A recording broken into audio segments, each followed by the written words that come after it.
A brutal victory of a transgender woman and former US Special Forces sergeant over a female opponent in a mixed martial arts fight really split critics. Some are applauding it as a key step to equality, while others are appalled at what they call a dangerous mismatch between a female and a biological male.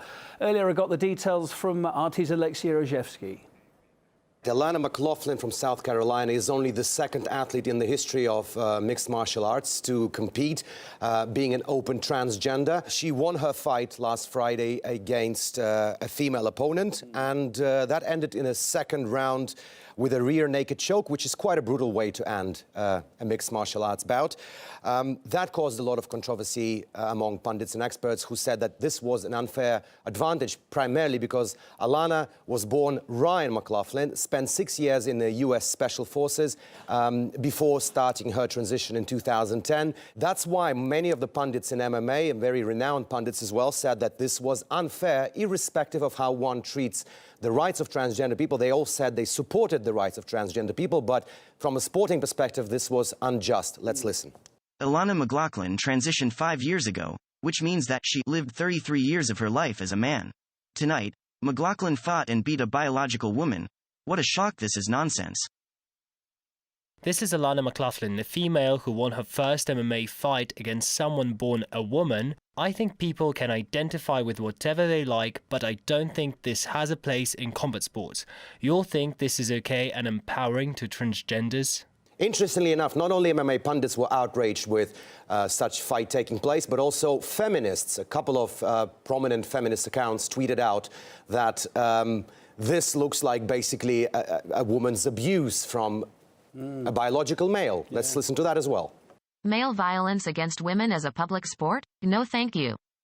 Whether you tuck it up or chop it off, take estrogen pills or dye your hair pink, a male will always be a male and cannot change into a female. This is so hideous. How can anyone bear to watch or even think that this is normal or acceptable? Alana herself said that she didn't buy any of this criticism, stating, first of all, that she was battered for 2 rounds, being, fought against by a very equal opponent, and also the fact that all the kind of criticism coming her way is just mere transphobia. That's what she described it. But I have to say, this is not the first case of, obviously, transgenders in sports. Let's go back to the Tokyo Olympics in 2020, where 4 transgender athletes made their debut for the first time in the history of Olympics, and it's also the second time in MMA. There was a fighter, Fox Fallon, retiring in 2014, also a transgender. But as we can see, this issue is still very divisive, especially when it comes to combat sport. Idaho State Representative Barbara Ehert believes it would only be fair for athletes who undergo a gender transition to compete against others who have done the same. Every sport, every division, whether it's high school, collegiately, internationally, the Olympics, we're all dealing with this right now because it's increasing in its velocity, and the participation of biological boys and men in our women's sports is increasing. Even though it's hard to see someone get beat up and to be forced to compete against a biological male, it's stories like this that you're covering that will only help our issue moving forward. I would absolutely be supportive in helping to provide opportunities for an entirely new category, and that would be of those who have transitioned from one biological sex to the other.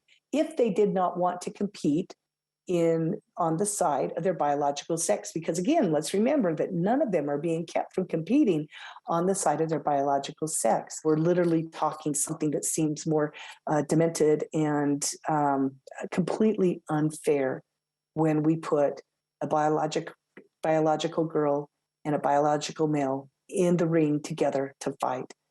We're not playing on even grounds right now.